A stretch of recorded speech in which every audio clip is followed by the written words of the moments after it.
Salut à tous, aujourd'hui je vous amène à Toulon chez nos amis du Pistolier. Je vais retrouver Maxime, le gérant du stand, qui accueille les tireurs au quotidien. On va tout vous montrer, le club, les pas de tir, le matériel et bien entendu l'équipe du Pistolier, le club.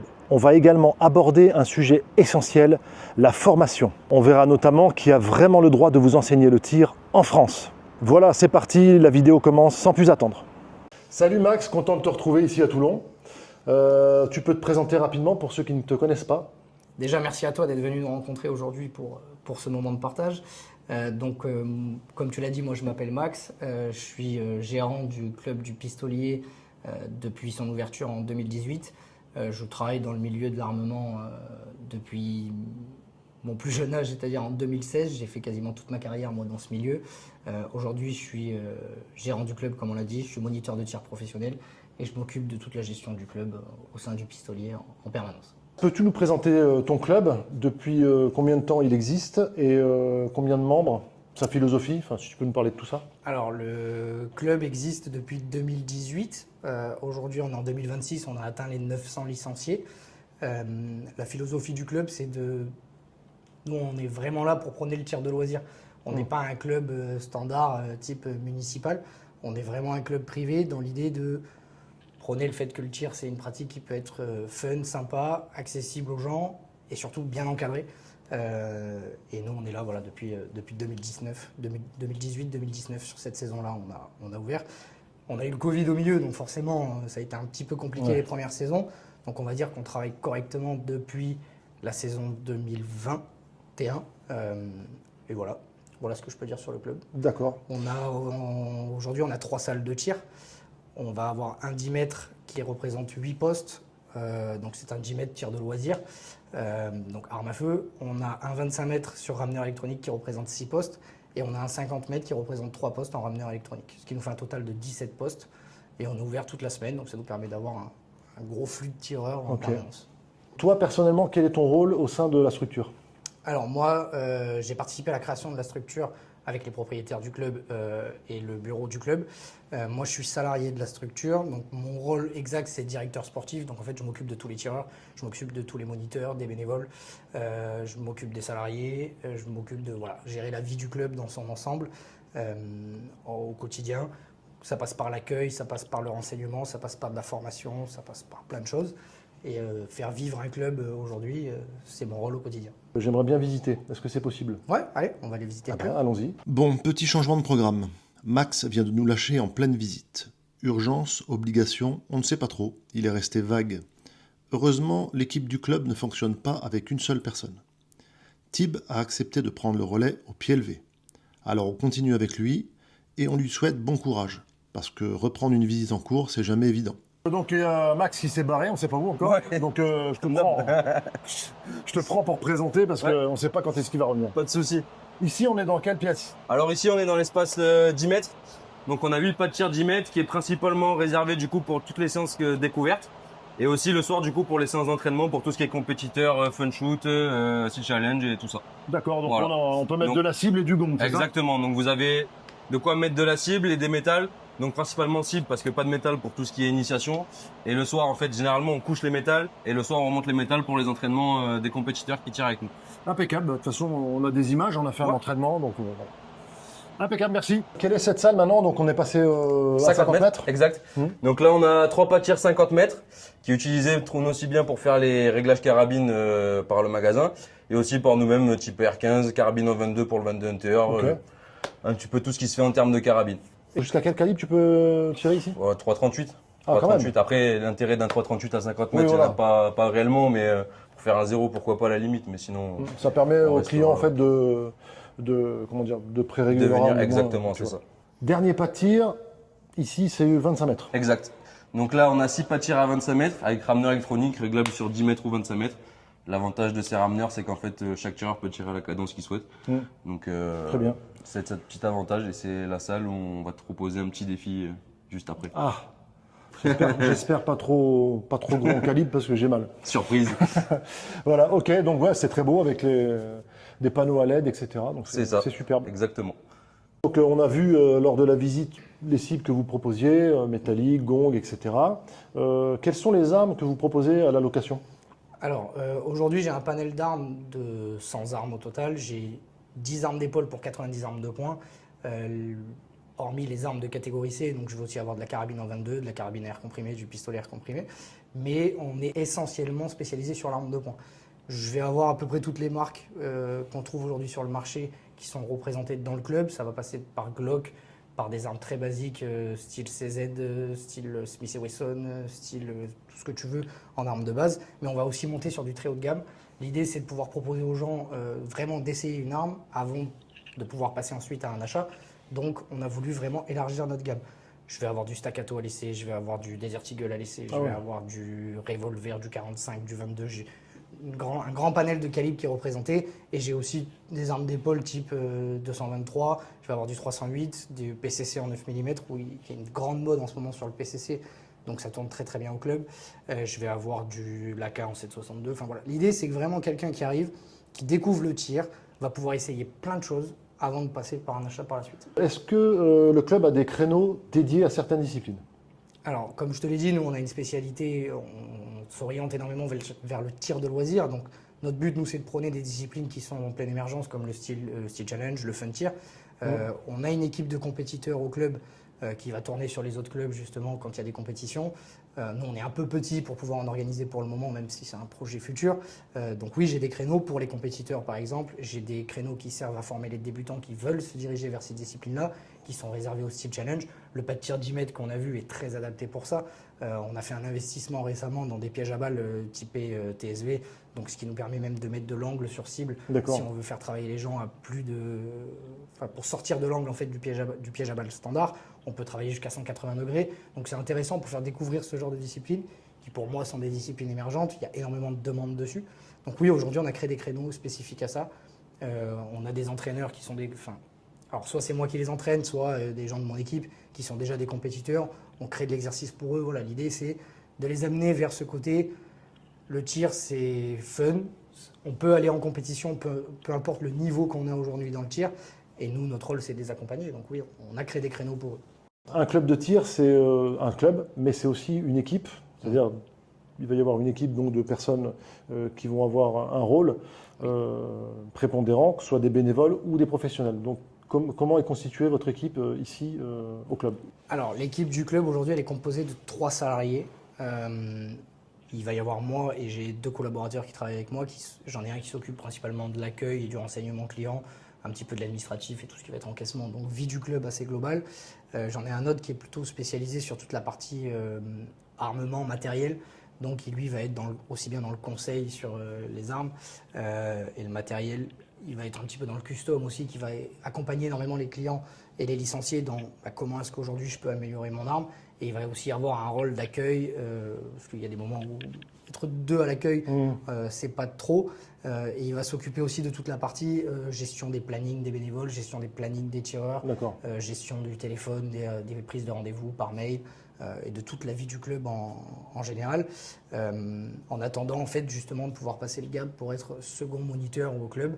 On y viendra par la suite, mais en attente de passer un CQP pour pouvoir travailler pleinement aussi sur les pas de tir au sein du club. Après, il y a toute l'équipe de bénévoles. L'équipe de bénévoles, j'ai aujourd'hui une 30aine de bénévoles qui tournent sur le club, qui sont tous diplômés à minima du CAC. Ça fait CAC, animateur, initiateur. Initiateur, j'en ai peu. J'en ai 3 au sein du club. Mais c'est toute l'équipe de permanence qui va en fait s'occuper des nouveaux licenciés, de la formation des nouveaux licenciés, des débutants, des initiations et de plein de choses qui font aussi vivre le club. Parce que même avec 3 salariés, les bénévoles aujourd'hui, c'est plus qu'un luxe pour les clubs et c'est ce qui permet aujourd'hui que les clubs arrivent encore à survivre. Donc même dans un club très professionnalisé, les bénévoles ont un très grand rôle à jouer. Tu as également une équipe, j'ai vu sur les réseaux sociaux, qui s'appelle Les Flingués. Oui. Donc là, quel est le but de cette équipe? Alors les Flingués, c'est une équipe qu'on a créée récemment effectivement sur les réseaux. Le but, nous déjà, c'est de partager des choses avec les gens sur les réseaux sociaux. On est en 2026, on est à l'ère des réseaux et il y a une grande demande là-dessus. Donc nous, on voulait partager un peu notre quotidien. À la base, c'est des moniteurs, des compétiteurs et des potes aussi qui ont envie simplement de montrer que le tir, c'est fun, qu'on est capable de se faire plaisir. Mais surtout que le tir, si c'est encadré, bah, y a vraiment moyen de passer des bons moments sur les pas de tir. Et c'est ce que nous, on veut amener en fait aux gens. Nous, on est une équipe qui allons sur des compétitions, on a toujours formé des gens. Et en fait, on veut juste montrer aux gens que bah, ça peut être cool de pratiquer le tir avec les flingués. Nous, notre idée, ça a été ça. On fait des choses aussi bien fun que des choses techniques, que du partage en compétition. Et on a toujours passé des bons moments. Et il y a un gros tabou aujourd'hui dans le monde du tir. On a du mal un peu à parler de ça et à montrer le côté que bah, le tir, si c'est bien encadré, que c'est fait en toute sécurité, c'est une pratique de loisir qui peut être très sympa. Et en fait, nous, c'est vraiment ça qu'on veut amener. Formez-vous et faites-vous plaisir. Et en fait, le tir, c'est génial. C'est une passion qui est très prenante. On le sait tous les deux, sinon on ne serait pas là. On a la chance de travailler dans notre passion. Mais justement, c'est des moments de partage, c'est des moments humains que je trouve très intéressants. Et c'est ce qu'on veut amener aujourd'hui, nous, en fait, avec les flingués. C'est vrai qu'on s'est croisés régulièrement sur des fun shoots et c'est ça qui nous nous anime. Ouais, c'est ça. Quel type de formation propose le club? Alors le club a plusieurs types de formations. Il y a déjà la formation qui va être obligatoire. Donc c'est à chaque intégration, nous en fait on va mettre un moniteur avec un nouvel adhérent qui soit ancien licencié dans notre club ou pas. Pendant 2 heures, cette formation a la vocation à lui présenter déjà tout le fonctionnement du club, à le faire tirer, à vérifier que les règles de sécurité ont été bien appliquées s'il vient dans notre club ou carrément lui enseigner pour un débutant. Comprendre vraiment le fonctionnement, où est-ce qu'on va louer une arme, comment est-ce qu'on peut se balader librement dans le club. Ça, c'est toute la partie formation obligatoire. En plus, ensuite, des tirs de contrôle. Les tirs de contrôle historiques du monde du tir qui permettent aujourd'hui de demander un avis favorable sont des formations que nous, on va vraiment axer sur la sécurité, sur la manipulation, plus que sur le niveau technique réel. Le résultat est peu important. Moi, ce qui m'intéresse, c'est que vraiment les gens soient autonomes et safe en fait, quand ils manipulent une arme et quand ils sont en présence d'une arme à feu. Donc ça, c'est la partie obligatoire. Après, il y a la partie supplémentaire qui va être tout ce qui va être coaching. Donc il y a les coachings pour les compétiteurs. Ça, à partir du moment où tu intègres une section de compétition, que ce soit style challenge, fun tir, le TAR par exemple, il va y avoir des entraînements qui sont prévus pour ces gens-là. Et après, il y a toute la formation professionnelle. Donc la formation professionnelle, il y a 2 types de formation. Le stage en groupe. Le stage en groupe, c'est souvent une demi-journée ou une journée où on va vraiment axer sur les fondamentaux du tir. C'est intéressant. Alors pas quand tu débutes, mais quand tu as un petit peu d'expérience dans le tir, justement, de venir reprendre certaines bases, de redescendre un petit peu d'un étage et de te dire, ok, aujourd'hui, qu'est-ce que j'applique correctement et qu'est-ce que j'applique pas correctement. Et ça, c'est le rôle des moniteurs pro aujourd'hui d'amener sur ces stages-là. Et après, il y a le coaching particulier, quelqu'un qui a envie de passer 1 heure, 2 heures avec un moniteur pour progresser. Ça, c'est des formations qu'on propose au club pour nos adhérents. Il y a une dernière partie qui est l'initiation au tir. L'initiation au tir, quelqu'un qui n'a pas de licence, qui a envie de découvrir le tir, qui se pose la question de passer le gap ou pas, de prendre une licence. Bah, là, déjà, la partie découverte est une partie très intéressante pour ça. Et un gros bloc chez nous au sein du club. D'ailleurs, on était venu avec mon équipe suite à un fun shoot où malheureusement on avait fini au pied du podium. Et donc on était venu chez vous parce que vous étiez sur le podium.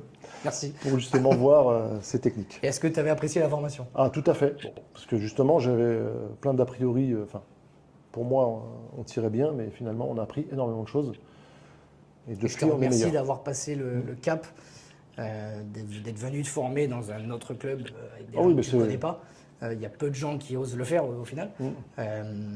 Et je te remercie d'avoir passé ce gap parce que ça a permis qu'on se rencontre, ça a permis d'avoir des échanges. Et puis même pour nous, quand on fonctionne dans un club en interne, on a tendance à former que des gens qui nous connaissent, on a tendance à former nos propres licenciés. Et pour des moniteurs, c'est hyper intéressant aujourd'hui de se retrouver en disant on est en compétition.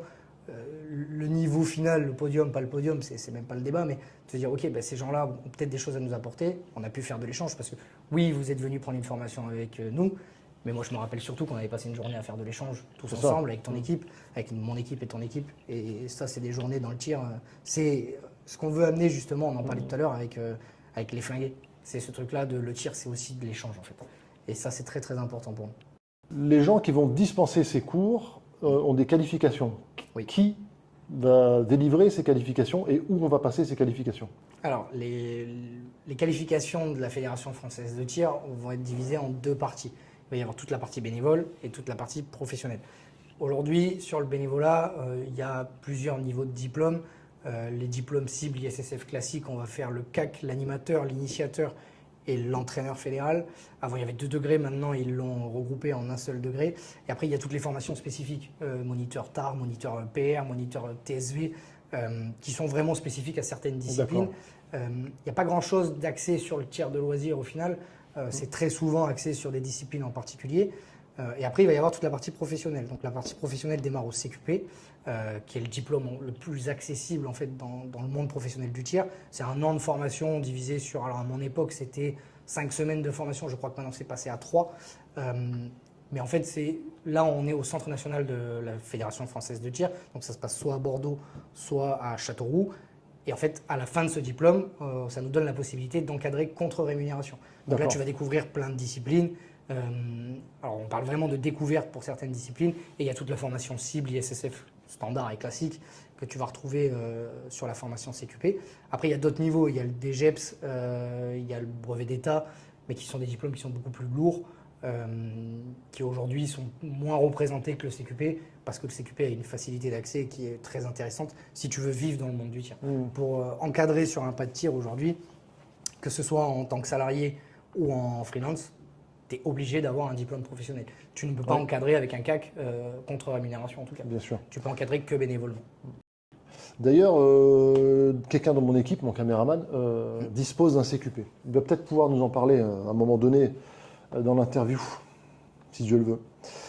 Sylvain, tu es habituellement derrière la caméra de Dubourg Tactical, donc ma personne. Pour une bonne raison. Voilà, en bénévole bien sûr. Mais ça va de soi. Ça c'est la partie. J'ai pas de diplôme pour ça. Voilà.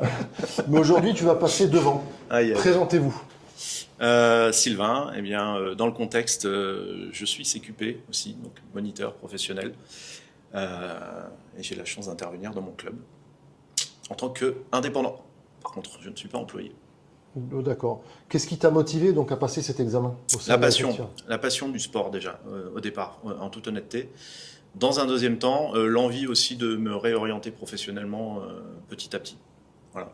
Parce qu'aujourd'hui, mon métier de base, c'est la vidéo et la photo, comme on l'aura deviné assez aisément. Mais voilà, je voulais faire de ma passion un métier et puis apprendre. Parce que, l'air de rien, je pense qu'on n'arrête jamais d'apprendre. Et tu vois, même dans mon métier de base, j'apprends encore aujourd'hui. Donc je pense que dans le tir, j'ai pas fini. D'accord. Donc tu peux nous expliquer peut-être précisément ce qu'est le CQP moniteur de tir? C'est une formation, comme l'a dit Max, qui se fait. Donc j'ai aussi sur 5 semaines entières. Apparemment, maintenant, il y a une partie plus distancielle qui a été mise en place. Je l'ai fait à Bordeaux, voilà, au Krebs. D'accord. Tu apprends déjà de la pédagogie, une méthodologie d'enseignement et de progression. Ça, c'est vraiment intéressant parce que du coup, c'est vrai que quand tu arrives, on t'a jamais dit pour faire progresser les gens, faut faire comme ça. Tu apprends évidemment les règles des disciplines pratiquées à la Fédé. Tu pratiques, tu fais de la démonstration de gestes techniques. Tu couvres tout. D'accord. Globalement. Tu balayes énormément de choses en découverte. Après, le défaut du CQP et aussi sa force, c'est que sur 5 semaines, dans la réalité, tu ne peux pas tout faire, mais c'est ce qui permet aussi d'avoir un diplôme qui est facilement accessible aux gens. Donc le CQP aujourd'hui est un diplôme très axé sur l'initiation. Ce qu'on t'apprend, c'est initier des gens. Les règles du CQP, c'est faire de la découverte. Alors aujourd'hui, tu as beaucoup de CQP qui travaillent sur de la découverte, mais tu as aussi beaucoup de CQP qui vont un peu plus loin, et c'est là où le CQP a certaines limites, en tout cas dans la formation, c'est qu'on ne t'apprend pas à être entraîneur. On considère aujourd'hui que pour être entraîneur, tu dois passer un diplôme d'entraîneur qui est un diplôme bénévole. Donc en fait, il y a un bon complément. Il y a beaucoup de CQP, moi en tout cas dans ma session, qui avaient aussi le diplôme d'entraîneur, qui ne sont pas là pour faire de l'initiation. Donc en fait, qui sont là pour venir chercher, entre guillemets, je vais mettre des guillemets à ce que je dis, mais un droit de travail. On a pris les compétences avec tous les diplômes bénévoles, parce que les diplômes bénévoles apportent énormément de compétences, en tout cas en ISSF. En fait, le CQP te donne le droit de les vendre par la suite. Et c'est ce qui est aujourd'hui énormément recherché. La réalité du terrain fait qu'il y a quand même beaucoup de gens sur le CQP qui sont issus du monde du loisir. Moi, pareil. On était énormément sur le tir loisir et on a fait remonter justement cette info que le tir loisir représente une part non négligeable des pratiquants, voire même une majoritaire en fait. C'est presque ce qui est compliqué dans le CQP, c'est que tu t'attends à parler de tir de loisir, tu en parles très peu, mais parce que la Fédération française de tir n'est pas là pour te former là-dessus. Elle est là justement pour amener des compétiteurs. La fédération a besoin des compétiteurs pour vivre. Si aujourd'hui on n'a plus de compétiteurs, on n'a plus lieu d'exister. En fait, un sport ne peut pas être qu'un sport de loisir. Mais le CQP en fait n'est pas un diplôme axé sur les compétiteurs. C'est fait pour faire découvrir aux gens le monde du tir. Et je pense qu'on en a besoin aujourd'hui. Ah, clairement. Parce que faire découvrir le monde du tir, c'est amener des nouveaux adhérents. La Fédération française de tir a de grandes ambitions pour sa propre fédé. C'est-à-dire, moi j'ai entendu passer à 1 million de licenciés. C'est de très belles ambitions. Amener 1 million de licenciés sans professionnels, de toute façon, ne sera pas faisable. Donc c'est là où développer ce genre de diplôme, je crois qu'ils sont passés à 3 semaines justement parce qu'ils veulent faire 2 sessions par an, parce qu'il y a beaucoup de demandes. C'est bien, c'est que le sport évolue. Là, c'était 5 semaines, hein, c'est ça? Ouais. Nous, à notre, Ouais, à 5 notre semaines, époque, c'était 5 semaines. D'accord. Enfin, Plus, c'était 4 semaines de formation et 1 semaine d'examen. Ouais, et le stage. Voilà. Et le stage en club. Oui, il y a parallèle. aussi 50 heures à faire en club. On n'a pas fait parce ça. que, Bah si. Ah, chez nous? Bah oui. Pas vu. Quel escroc. Ce que la plupart des gens font. 50 heures, c'est pas très compliqué à faire sur une année. Mais ça fait évoluer la discipline. Donc il faut continuer D'accord. dans ce sens-là. Sylvain, toi, tu es CQP en freelance. Absolument. Max, lui, il est salarié, donc il y a peut-être une différence entre les deux. Oui, a priori. Déjà, moi, j'ai l'obligation donc de trouver des clubs avec qui travailler, d'avoir des conventions avec eux, pour que je puisse travailler au sein de leur structure. Et puis, je dois trouver des clients, comme on dit. Parce que le client, c'est pas vraiment le club. Alors, ça peut être le club, pour le coup, qui peut acheter du temps de présence ou, pourquoi pas, qui n'a pas envie d'avoir un salarié, mais qui veut avoir quelqu'un qui est diplômé professionnel et qui va intervenir à intervalles réguliers sur un volume d'heures négocié, pourquoi pas. Mais c'est aussi, on ne va pas se mentir, les tireurs au bout du bout qui vont, comme on le disait tout à l'heure, soit vouloir faire un stage pour reprendre les bases proprement, les fondamentaux, soit du cours individuel pour de l'accompagnement et de la progression. En tant qu'indépendant, ce que tu fais le plus, ça va être de la formation pour du licencié ou de l'initiation, justement? Alors, formation, ouais. Formation, stage en petit groupe de 5 en général, sur les fondamentaux. C'est-à-dire du tireur qui est déjà licencié, qui tire mais qui n'a jamais vraiment été accompagné, qui finit par prendre un peu de mauvaises habitudes et qui veut revenir et refaire ses fondamentaux, voilà, placement, position et tout le reste. Donc, et on prend du temps pour ça, on prend une belle grosse matinée pour revoir tout ça. Un tireur sportif expérimenté, même très bon, peut-il donner des cours sans qualification? Rémunéré, non. Voilà, donc là c'est un point. Parce qu'on voit. Non, absolument pas. Je ne sais pas si Qu'il c'est. soit. D'ailleurs, on va clarifier jusqu'au bout les choses. Qu'il soit policier, militaire ou pas. Aujourd'hui, en France, si tu n'as pas un CQP, tu ne peux pas enseigner le tir contre rémunération. Voilà, mais pourtant, on voit fleurir sur les réseaux sociaux et autres pas mal d'offres de. Chacun de prend ses formation. responsabilités, j'ai envie de dire. Donc ça m'étonne par contre. Après, la compétence ne te donne pas forcément tous les droits. Il y a peut-être un nombre d'instructeurs ou de moniteurs qui sont très très compétents sur le marché du tir. Tout à fait.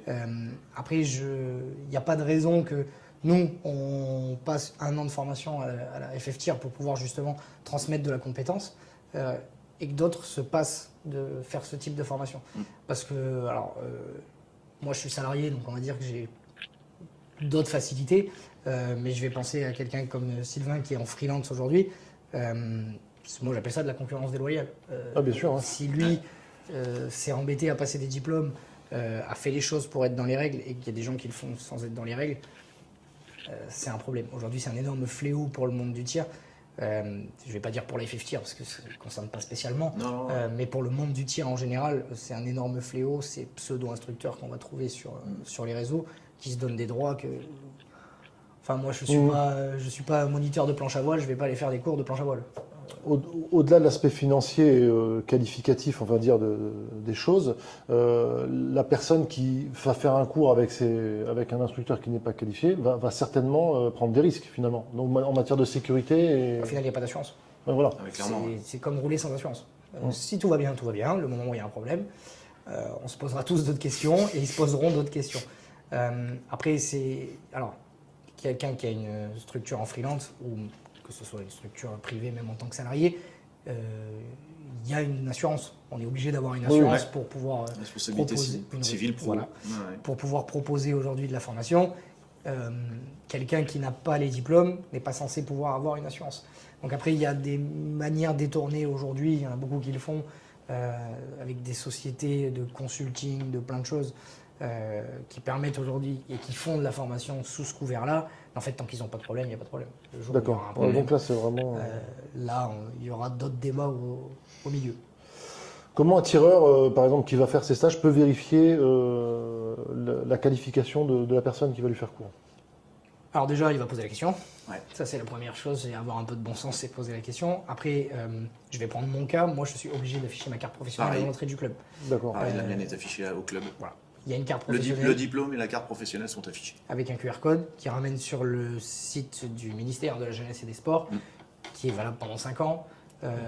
Tous les ans, il y a une enquête de moralité. D'honorabilité. Et ça, D'honorabilité. c'est hyper important aussi. Ça veut dire qu'on vérifie que tu es quelqu'un d'honorable. Je dis ça à dessein parce que tu peux travailler avec des enfants, tu peux travailler avec des jeunes, et ça veut dire que tu es quelqu'un qui a été vérifié comme étant clean.